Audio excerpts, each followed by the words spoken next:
but everything that went down with Tony Clark. So let's get educated on this whole thing, because I got a million questions. And joining us right now, a guy does a great job for The Athletic. He's senior writer, a lot of information on all this. Evan Drellich joins us. Evan, thank you very much for coming on. How you doing? I'm doing okay, guys. It's been a long week, but I'm glad to be here. How you feeling? You feeling all right? Because I know you're a little banged up.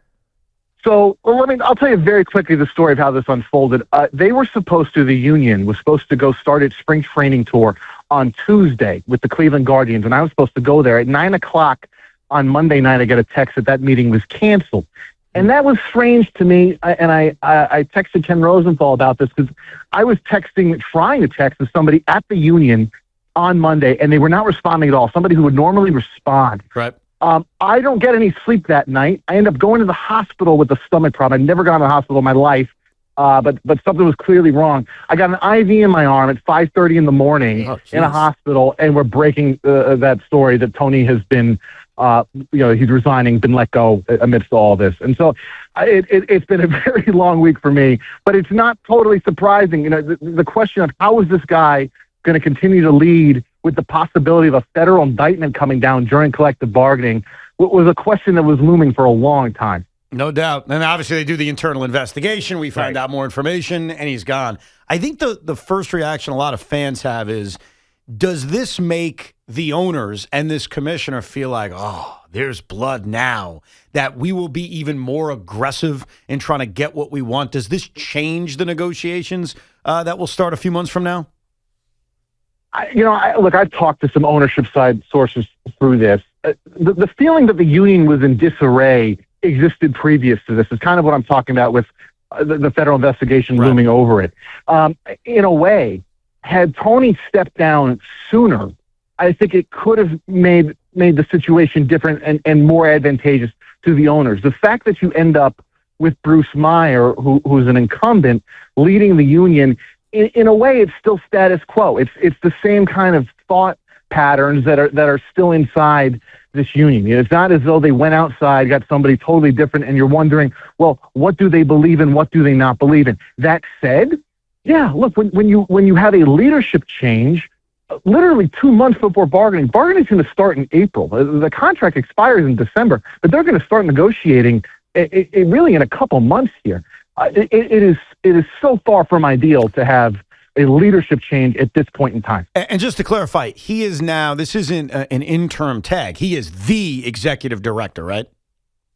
I believe it is interim, but I think it will last through bargaining. Once they get through bargaining, they'll figure out, do they want to keep on with Bruce Meyer? Do they want to do a full nationwide search? Now, tell us about Bruce Meyer. I think we've heard that he's a hawk, that he wants the players to opt, if it comes to it, to miss time.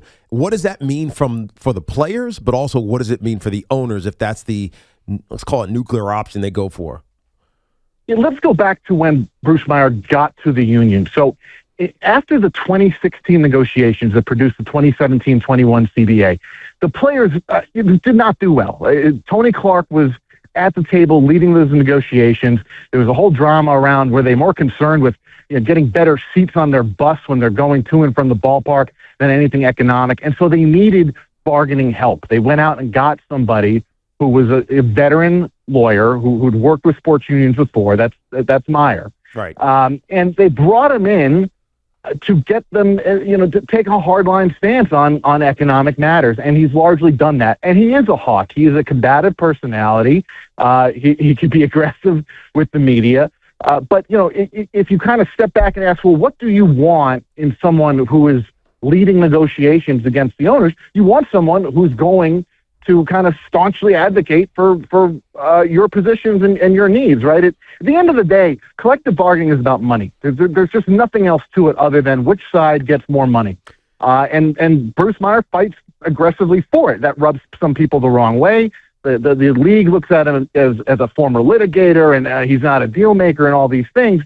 But on the player's side, people look at that as a compliment. You don't want a pushover in collective bargaining on either side. Rob Manfred, guess what? Not a pushover. Right. No doubt. Right. Do you think it'll come down to, though, missing games? It's really going to depend, I think, on this salary cap proposal that the owners make and how long it lasts. If the owners are dead set on a salary cap, which the union has for decades fought against, I would expect there will be missed games. Now, the owners could make a salary cap proposal and then eventually back off it, and then the question becomes, well, how onerous or not onerous for the players is whatever they propose in the alternative. Rob could stand there and go, well, we're not going to give you a cap, but we're going to make the luxury tax this much worse and try to take advantage in all these other ways, and then you can still end up missing games. So, look, last time the players were angry for 10 years, and they didn't miss games. Everybody found a way to play. There's so much money at stake, and you've got national TV deals that need to be redone in 28, going into 2029. All the current deals run through 28. It doesn't make a lot of rational sense to miss a ton of time. I think they'll find a way to play, but if the owners stand there and say, we need a cap, yes, I promise you there will be missed time. What's the sense you get on the cap? Because it feels like Rob Manfred's talked around it when he's been asked. Like, are they going to aggressively pursue a salary cap? I have no doubt at this point that they are going to propose one, and they're not going to propose one and say, you know what, we kind of think we need this, but we're willing to back off it, right? They're going to start from a position of strength, hammering the table. We need this, we need this, we need this. And again, it just comes down to how long does that last? When we get to March of 2027, because I promise you're not getting a deal before March of 2027. Right. It was March of last time. Right. And so, yes, I think they are serious. They want a cap. Remember, for MLB on the owner's side to approve a proposal, to approve a new CBA, they need a 3/4 vote. That means that there are 8 owners who stand there and say we need a cap, while the other 22 are saying we're good backing off a cap. Rob can't move.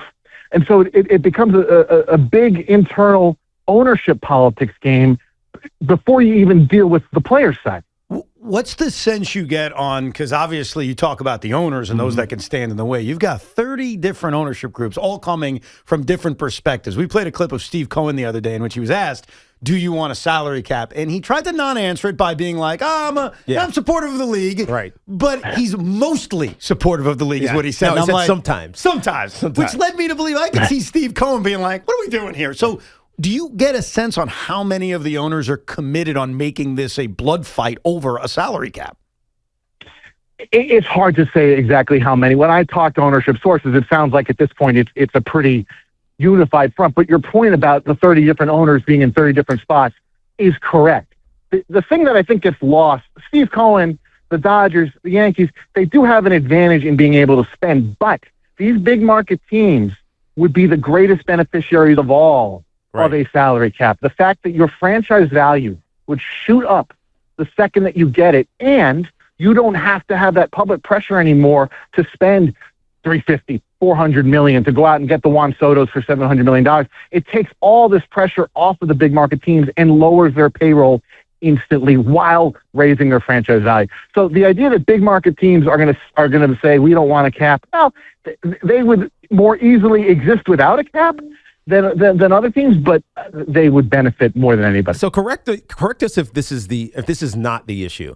The issue seems to be the acceleration of player salaries. You're starting to see guys making AAVs of $60+ million a year. Obviously, some of it is deferred money. That's a different conversation, which we can get to in a minute here, especially with what the Dodgers are doing. But then there's also the idea that these ownership groups are worried about profitability. Like a lot of them don't operate with these huge black numbers. What's actually driving the desire for the cap? I think part one is honestly franchise value. If you're a Major League Baseball owner, you look at the NBA and the NFL, and those franchise values are climbing faster than your franchise values. Right. And Steve Greenberg, who's a banker at Allen & Company, I believe Hank Greenberg's son, was on the record with me last year about this very fact, that unless they get a cap in baseball, the franchise values are not going to climb in quite the same way. Then you get into these other arguments, regarding quote-unquote competitive balance. The smaller market teams don't typically compete for the biggest free agents. That puts a lot of pressure on the ownership groups from fans, and you get fans in these markets that say, well, it looks like we can't compete. Whether or not they can compete, the Milwaukee Brewers did quite well last year, best record, right? Better than the Dodgers. That's a whole other question there. But so it's a multi-factor thing. Franchise values, Can they keep up with everybody else? All the small market teams will tell you, we just can't possibly sign guys the way other teams do. So based on that, we're talking to Evan Drellich of The Athletic. Here's what I guess confuses me, because we never really hear specifics on this cap because, of course, the players would never agree to it.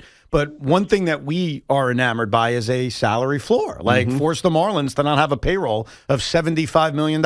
If somehow we went into a cap world in which the minimum basement payroll was $200 million, and let's say the cap was $400 million, where's the money coming from to where the Marlins and the Guardians, who cry poverty all the time, and the Pirates and the A's, who cry poverty all the time, how are they possibly doubling their payroll in this world where there's a cap floor?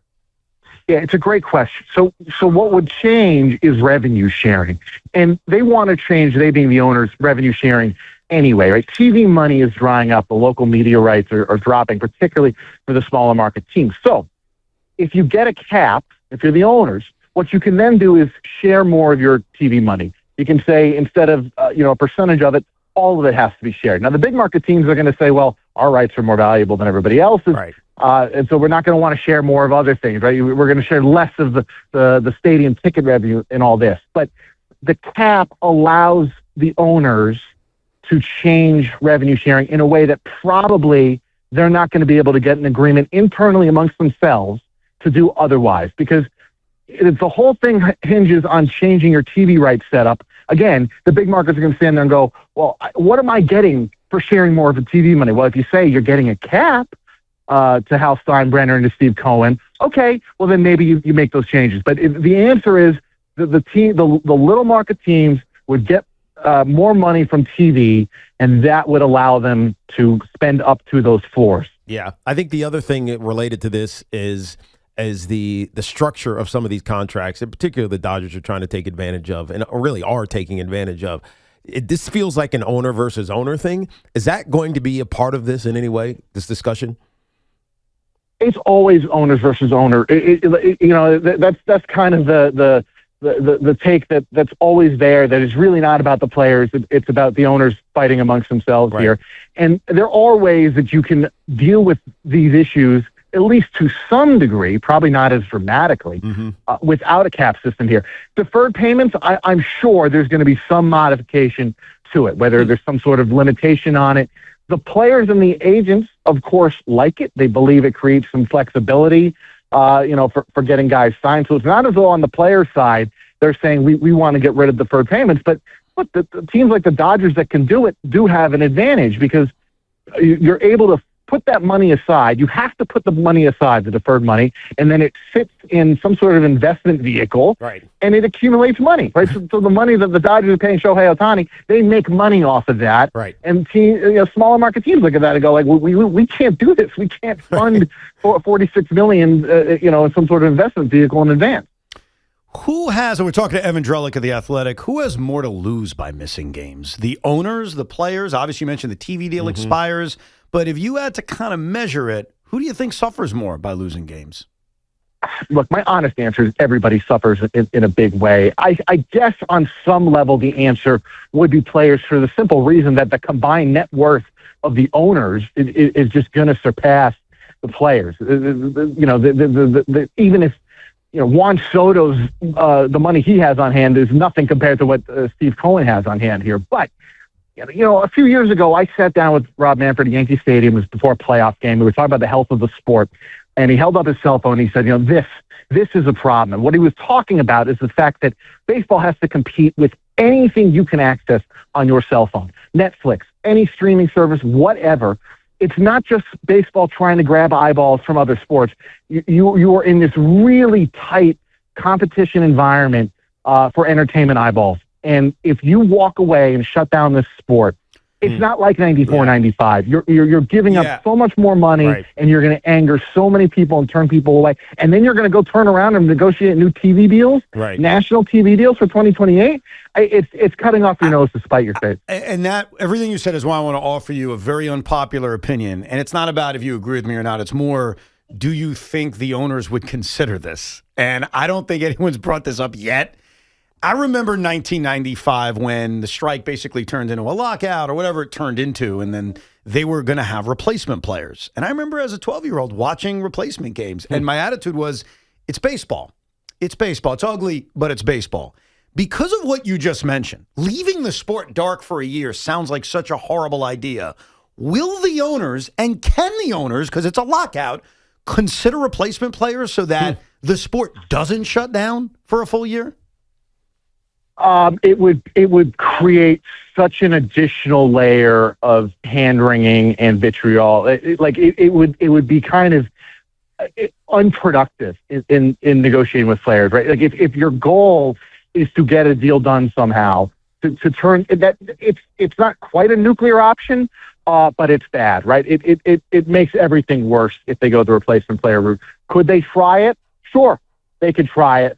It just doesn't seem to be the thing that you would do if the goal is actually to get back on the field. I guess, and tell me where I'm wrong on this, from a fan perspective, would the owners view it, and TV deal-wise too, as we just got to give the people something so we're not losing you? So, yes, we're going to piss off the union, absolutely, but that option's better than letting our sport go away for a full year where people can learn there's so many other things to do. Yeah.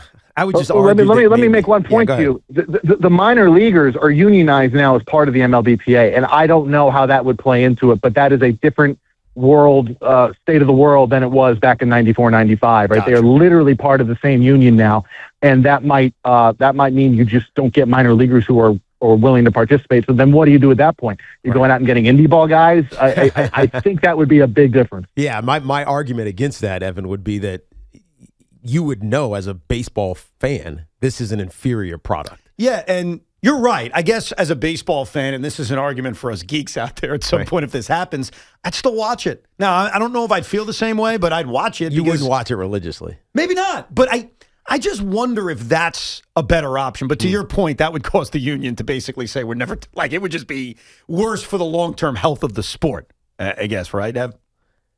Yeah, I think that's right. And the more I think about it now, I can't imagine unionized minor leaguers under the Major League Baseball Players Association umbrella agreeing to it, because that's what it was last time, right? You had guys, AAA guys who hadn't quite made it yet, who ended up taking those roles. And if indeed there's solidarity inside the union, well, where are you getting those players?